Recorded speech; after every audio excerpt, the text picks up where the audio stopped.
from about 15 years on up, a great deal of my thoughts were basically unshareable. We are all evil in some form or another. Are we not? Yes, I am not 100%, but I am evil. My mother was a sick, angry, hungry, and very sad woman. I hated her, but I wanted to love my mother. This is Serial Killing, a podcast.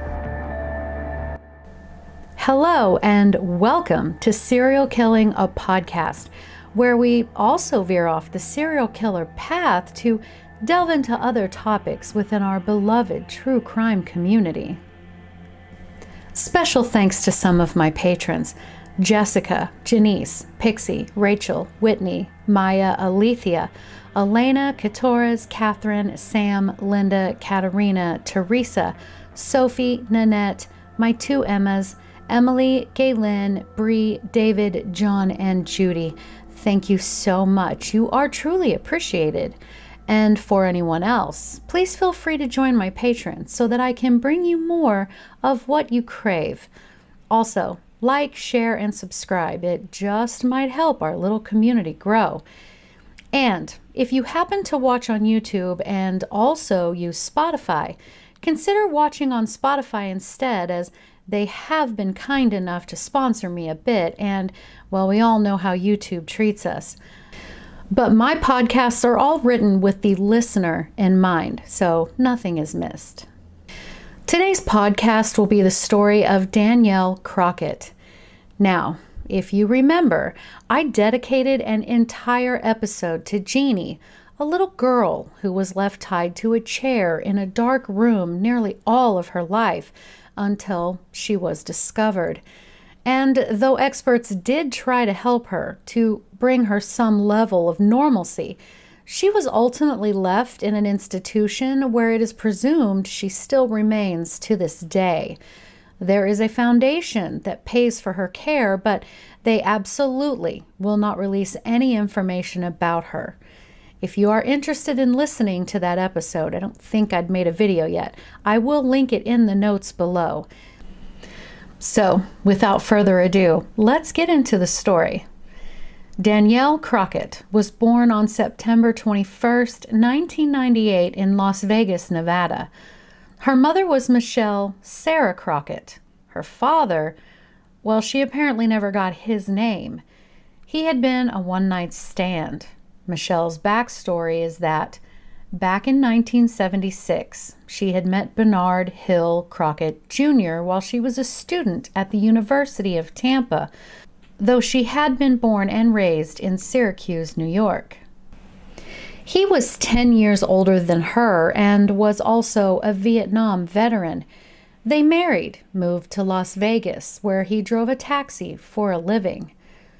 Soon after, they had two sons, Bernard III and then Grant, 2 years later. Apparently, Grant was a bit behind the average developmental curve, not being potty trained until he was 4 years old and didn't talk until he was 5. Michelle later said that Grant was placed in the special education classes, and then in the mid-90s, her husband became sick, and the doctors apparently said it was related to the Agent Orange he had been exposed to during the war. He passed away in 1997, the year before Danielle had been born. Michelle was 40 years old. So she became the single parent to Bernard, who was at that time 15 years old, and the now 12-year-old Grant. She later said that she had been forced to file for bankruptcy. 6 months after she had buried her husband, she was out in the casinos when she met a man who was there on business. She accompanied him to his room, and the most she could say about him was that his name was either Ron or Bob. They parted ways after the deed was done, so to speak, and weeks later, she discovered she was pregnant. So she was now going to have a baby with an unknown father. Danielle was born a healthy, happy baby girl weighing 7 pounds, 6 ounces, or 3.35 kilograms. She did make a point to say that the baby was quite fussy. Michelle later said that she had lost her job, thus finding herself having serious money problems.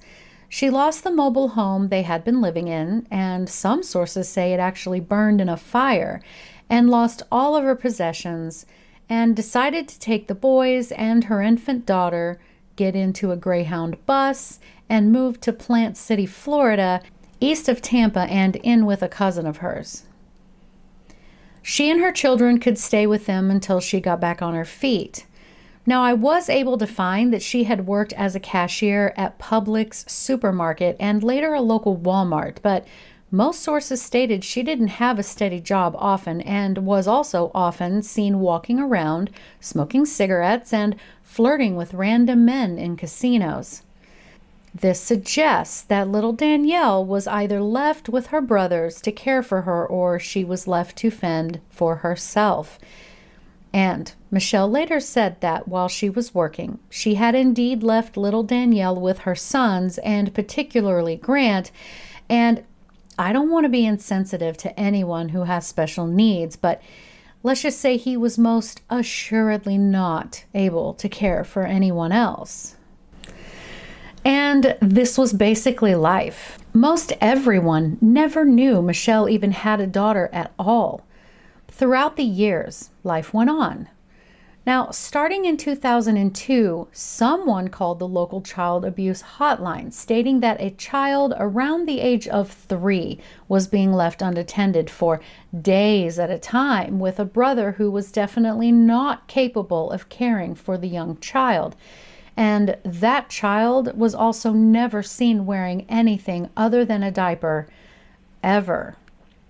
Then when Danielle was about 4 years old, Michelle, her basically grown sons, and allegedly a boyfriend of Michelle's moved into a rental house.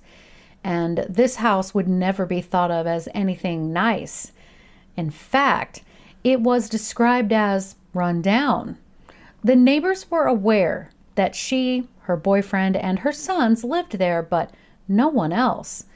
They certainly had never seen anyone else playing outside in the yard that hadn't been properly maintained in a long time. Others that did know Michelle stated that she and her boyfriend would be at the Moose Lodge, smoking and playing bingo, leaving the children alone overnight, sometimes many nights. It was said that they knew she was an unfit mother. She was visited by officials on a couple of occasions who said that the goal was to keep the child with the parent and offer that parent resources to help them, but Michelle actually refused any help. She insisted she was fine, everything was fine. She said she was actively trying to potty train Danielle and would enroll her in school as soon as possible. And then in early 2005, the now 7-year-old Danielle just happened to be seen peeking out through a broken window. The witness later reported that the little girl looked young, perhaps 5 or 6 years old, and entirely too thin. Her face appeared sunken in, her eyes dark and distant. The witness said that the child just kind of stared up into the sunlight, then disappeared from the window. In passing, they would look out to see if they would see her little face again, but nothing. Month after month, nothing. And then that June, someone finally contacted the authorities, and neighbors watched a police car pull up to the house. The officers walked up to a car parked alongside the road. The door was open. A woman uncontrollably sobbing inside. She identified herself as working for the Florida Department of Children and Families, and she said that in all her years investigating allegations of child abuse, the conditions within this particular house and the small child within were by far and large the absolute worst she had ever seen. The officers approached the house, and As they got to the open door, one had to take several steps back as a wave of nausea overtook him. He said, quote, "I've been in rooms with bodies rotting there for a week and it never stunk that bad. There's just no way to describe it. Urine and feces, dog, cat, and human excrement, smeared on the walls, mashed into the carpet. Everything dank and rotting." End quote. One article written by Lane DeGregory for the Floridian described it as, quote, "Tattered curtains, yellow with cigarette smoke, dangling from bent metal rods. Cardboard and old comforters stuffed into broken, grimy windows.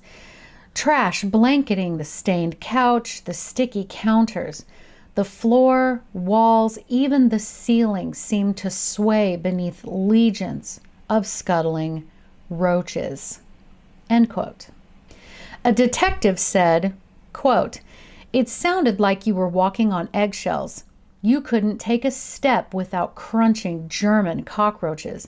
They were in the lights, in the furniture, even inside the freezer. The freezer." End quote.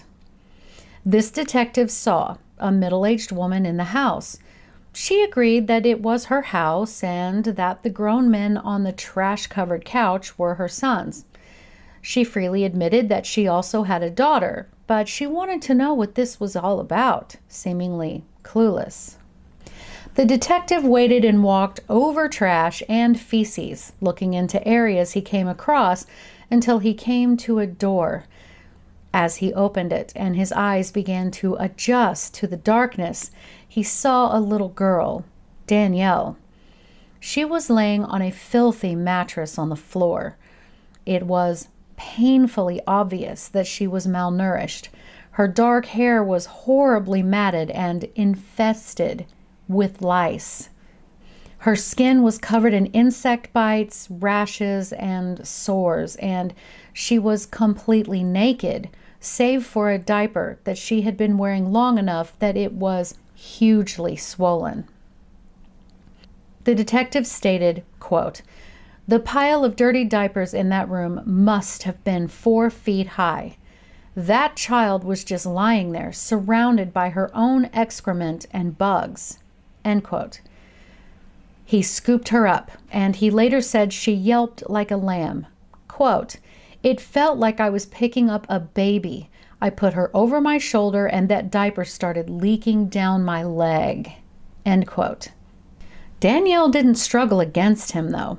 As he began to walk back through the house, he asked her what her name was, but she had no reaction to his question.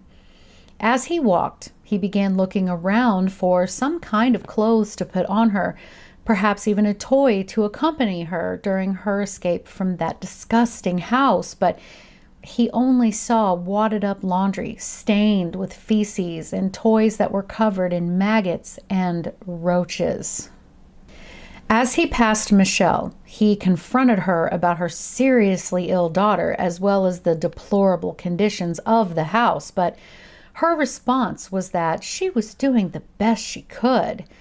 He called his superior, explained that the girl needed medical attention immediately, then proceeded to take little Danielle out of the house. Michelle yelled at the officer to not take the girl, but he carried Danielle out to his car, buckled her in, and radioed ahead that he was taking her to the hospital. At the hospital, she weighed in at 46 pounds, or not quite 21 kilograms. It was discovered that she was severely anemic and again quite malnourished, so they tried to get her to eat, but they quickly discovered she simply didn't know how to chew and swallow solid foods. They decided to feed her through an IV and let her drink from a bottle, something that she was able to manage. Danielle was carefully bathed, her sores tended to. They had to cut a lot of her hair to even be able to begin to use the oil to comb all of the lice out. And once they were satisfied she was at a reasonably level state, the real evaluations began. They were quickly able to tell that she had never been to school and had never received any medical care. She didn't know how to hold a baby doll and didn't know what was happening when they attempted to play peekaboo with her. Danielle didn't maintain any eye contact, displayed no reaction to hot or cold, and when they had so carefully inserted the IV into her, she didn't even seem to register it. She didn't flinch. She never cried. Nothing. With assistance, she could walk, but she did so sideways and on the tips of her toes. She had no speech whatsoever, didn't understand head movements indicating yes or no, but would, on occasion, make a sort of grunting noise. One doctor noted, quote, "Hunched in an oversized crib, Danielle curled in on herself like a potato bug, then writhed angrily, kicking and thrashing. To calm herself, she batted at her toes and sucked her fists like an infant." End quote. It was decided that, due to the severe neglect, Danielle would be disabled for the rest of her life. Next was determining what might be possible for her development. She was evaluated by Dr. Kathleen Armstrong, Director of Pediatric Psychology at the University of South Florida Medical School. She was the first psychologist to examine Danielle. She stated that after all of the medical tests and brain scans, vision testing, hearing testing, and genetics checks were performed, they found nothing wrong with Danielle. She wasn't deaf, she wasn't autistic, she had no physical ailments such as cerebral palsy or muscular dystrophy. Nothing. What they surmised, based on her overall development and the conditions of that house, was that she had had no care or barely any interaction at all outside of necessary sustenance. Dr. Armstrong stated, quote, "There was no light in her eyes, no response or recognition. We saw a little girl who didn't even respond to hugs or affection. Even a child with the most severe autism responds to those. This was the most outrageous case of neglect I've ever seen." End quote. According to the Center on the Developing Child Department at Harvard University, the basic architecture of the brain is constructed through an ongoing process that begins before birth and continues into adulthood. Early experiences affect the quality of that architecture by establishing either a sturdy or a fragile foundation for all of the learning, health, and behavior that follow. In the first few years of life, more than 1 million new neural connections are formed every second. Every second. In the first year alone, vital connections with regards to sensory pathways such as hearing and vision, language, and higher cognitive functions peak. Young children naturally reach out for interaction through behaviors such as babbling, facial expressions, and gestures. Adults respond with the same kind of vocalizing and gestures back at them. But when that doesn't happen, or if the responses are unreliable or inappropriate, the brain's architecture does not form as expected, which can lead to discrepancies in learning and behavior. The brain is most pliable during early life to accommodate a wide range of environments and interactions. But as the maturing brain becomes more specialized to assume more complex functions, it is less capable of recognizing and adapting to new or unexpected challenges. For example, by the first year, the parts of the brain that differentiate sound are becoming specialized to the language the baby has been exposed to. At the same time, the brain is already starting to lose the ability to recognize different sounds found in other languages. Although the windows for language learning and other skills do remain open, these brain circuits become increasingly difficult to alter over time. Early plasticity means it's easier and more effective to influence a baby's developing brain architecture than to rewire parts of its circuitry in the adult years. According to childwelfare.gov, the long-term health risks of abuse and or neglect are diabetes, lung disease, malnutrition, vision problems, functional limitations, heart attack, arthritis, back problems, high blood pressure, brain damage, migraine headaches, chronic illness, stroke, bowel disease, chronic fatigue syndrome, and even cancer. The stress related to the abuse and neglect, quite literally, affects the immune system and the very cells of your body. Child abuse and neglect have also been associated with certain regions of the brain failing to form, function, or grow properly. There is a correlation with actual reduced volume in overall brain size, as well as the connections and communication between the regions of the brain, such as the amygdala, which is key in processing emotions, the hippocampus, which is central to learning and memory, the orbitofrontal cortex, which is responsible for reinforcement-based decision-making and emotion regulation, the cerebellum, which helps coordinate motor behavior and executive functioning, and the corpus callosum, which is responsible for left brain, right brain communication, as well as the process of arousal, emotion, and the higher cognitive abilities. And then we have the attachment issues and social difficulties, which I've covered in other podcasts. You see, attachment is that deep bond established between a child and their parent or primary caregiver, and it hugely impacts the child's development and their ability to express emotions and build strong relationships later. Attachment disorders do fall on a spectrum, where the more severe end being the child is unable to establish healthy attachments with anyone. They have difficulty regulating their emotions. They do not trust or feel a sense of self-worth. They can't have people getting close to them, and they lash out in anger for a need to control. They feel unsafe and alone. They may experience difficulty relating to others and are often developmentally delayed. The importance of nurturing has been shown again and again. And as I've talked about before, in the 1960s, psychologist Harry Harlow put groups of infant rhesus monkeys in a room with two artificial mothers, one made of wire that dispensed food, the other of terry cloth with extended cradled arms. Though they were starving, the baby monkeys all climbed into the warm cloth arms.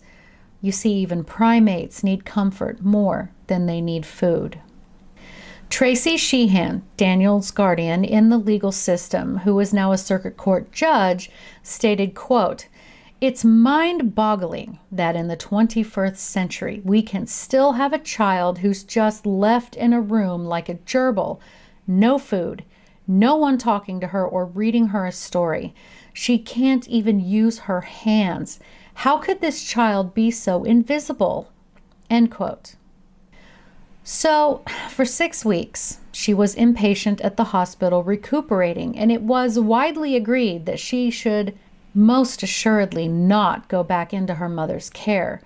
Michelle was not allowed to call or visit her. She was being investigated on criminal child abuse charges.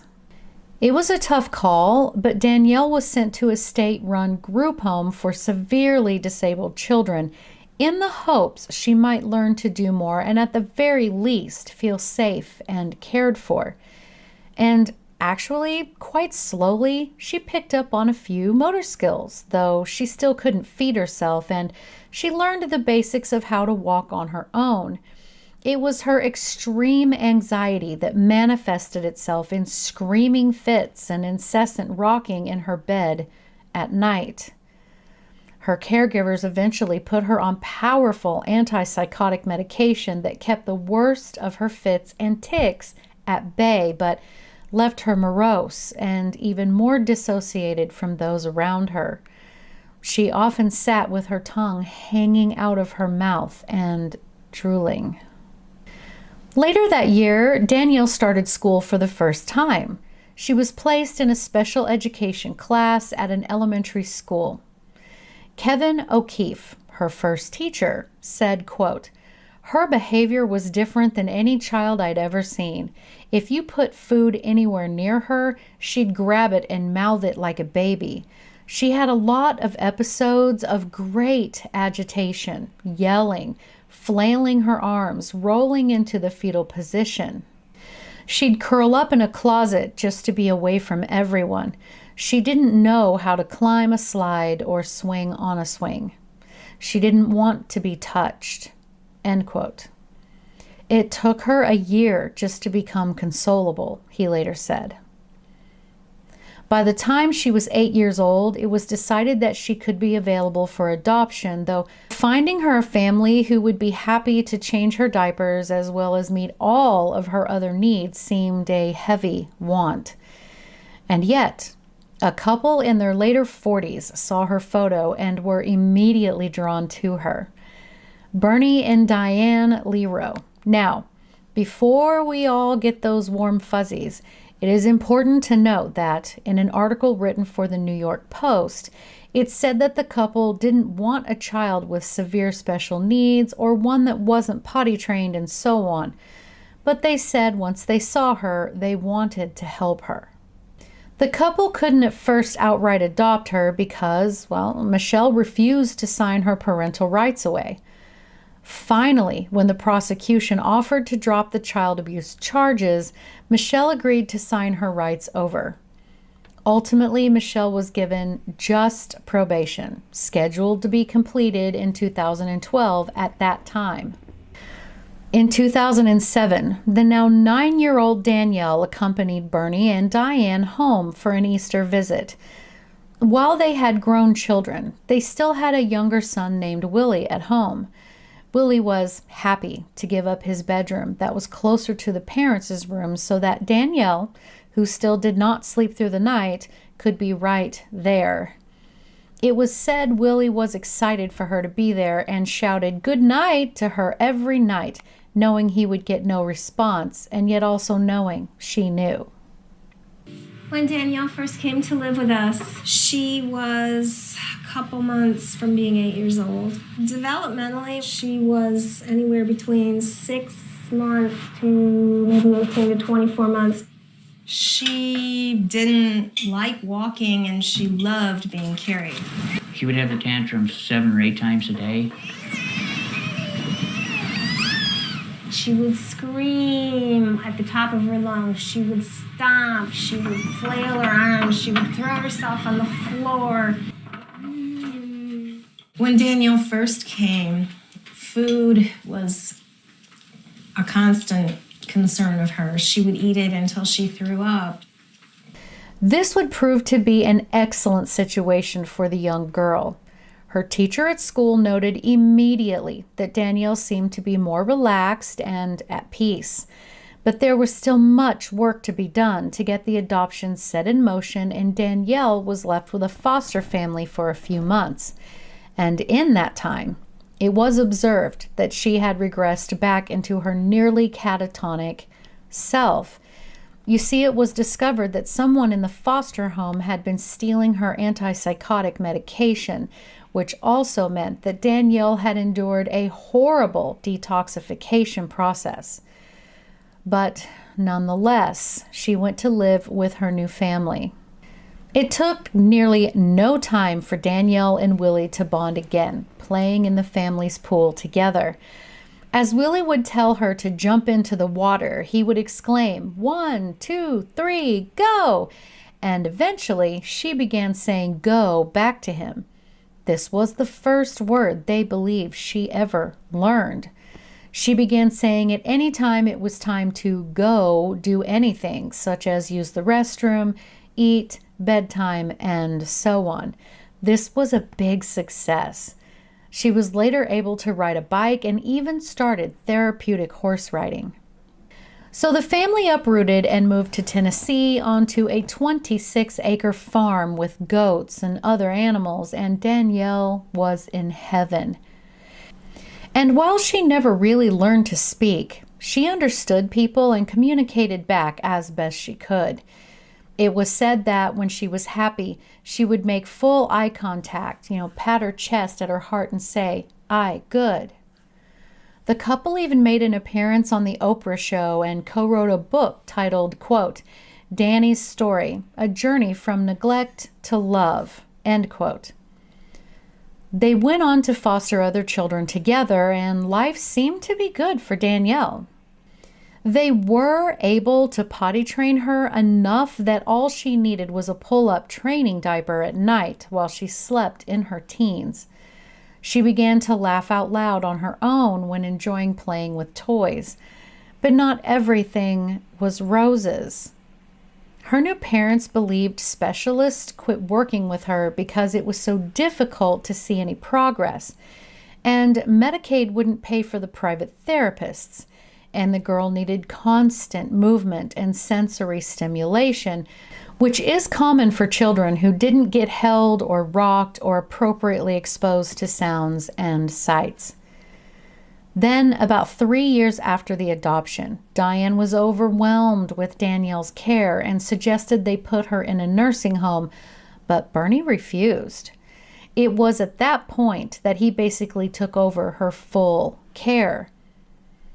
Now, during puberty, Danielle regressed a bit, including her potty training, and in 2015, the couple divorced. Now, Diane states her lawyer will not allow her to discuss the rest of the story, but caring for Danielle alone was also nearly more than Bernie could handle, while also trying to work. Finally, when she became a legal adult, she was several inches taller than him and outweighed him by a good amount, and he was aging and needed help. Reluctantly, he placed her in a home for people with issues similar to hers, and that is where she resides today. As a 19, 20-year-old, she is content there, is treated very well there, and has even bonded quite a bit with a female staff employee. Bernie visits her often, but Diane and Willie haven't seen her in over a year. But Danielle is happy and doing really well. And that's her story. What's frustrating to me is that Michelle never served any prison time for the abuse and neglect that Danielle had endured the first 7 years of her life. She was declared an unfit parent and sentenced her to community service, 2 years house arrest, and again probation until 2012. Michelle later said that after she lost her daughter, she tripped over a box at Walmart, then got into a car accident and could no longer work. So she went back to court and was able to get a judge to waive the community service hours she was assigned, which was 100 hours, by the way. She and her grown sons moved out of the dilapidated and uninhabitable house into a trailer house just down the road. Someone on Reddit who knew about her situation said that she and the boys lived with an excessive amount of cats. When asked about this whole situation, all Michelle said was, quote, "I guess I'm guilty for having a dirty house and not sending her to school, and I never took her to a doctor because she was never sick," end quote. She said that the house got that bad because she had gotten sick and no one would help her clean.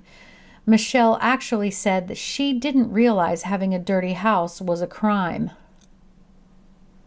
In 2008, someone located Michelle and interviewed her. She allowed them into her trailer, which they described as modest but clean, and that she smoked cigarette after cigarette. She went on and on for hours, and it seemed abundantly clear that she was full of excuses and self-pity. She defended herself by saying that Danielle just wouldn't potty train and that no schools would take her, though no school has any record of Michelle ever contacting them. She also said that the only thing she ever noticed that was wrong with her daughter was that she didn't talk much, but swore Danielle could say things like, "let's go eat," and that she had taken her little girl out for pizza and to play at the park. Of course, Michelle couldn't remember which pizza place or park they had been to. The Columbus Dispatch newspaper wrote, quote, Michelle's older son, Bernard, told a judge that he once asked his mom why she never took Danielle to the doctor. Something's wrong with her, he remembered telling her. He said she answered, quote, if they see her, they might take her away, end quote. Michelle said during her interview that she told the detective that removed Danielle from the home that her being that skinny was normal, that she and her sisters had been that thin when they were little too. And the lack of clothing for Danielle, well, Michelle said that she bought her clothes, but she would just immediately remove them, though no such behavior like that was observed after her rescue. What's interesting is that Michelle was ordered by a judge to have a psychological evaluation, and her IQ came back at 77, which was stated as, quote, borderline range of intellectual ability, unquote, for what it's worth. So I got most of my research material and information from the website projects.tampabay.com in an online article titled Girl in the Window, written again by Lane DeGregory. I will put the link to the site in the notes if you want to read it. Photo credits are there on the site as well. Michelle died in 2020 at the age of 62 in Plant City, Florida, but from what I couldn't find. Both of Danielle's brothers are still living in Plant City as far as I could find also. And that's it. What do you guys think of this story? Leave me a comment below, or you can DM me on Instagram at serial_killing. My contact information is down below. And most importantly, thank you so much for listening, guys, because I know you could be listening to anyone else, but you chose me, and I really appreciate that. Thanks so much, guys. Have a great day.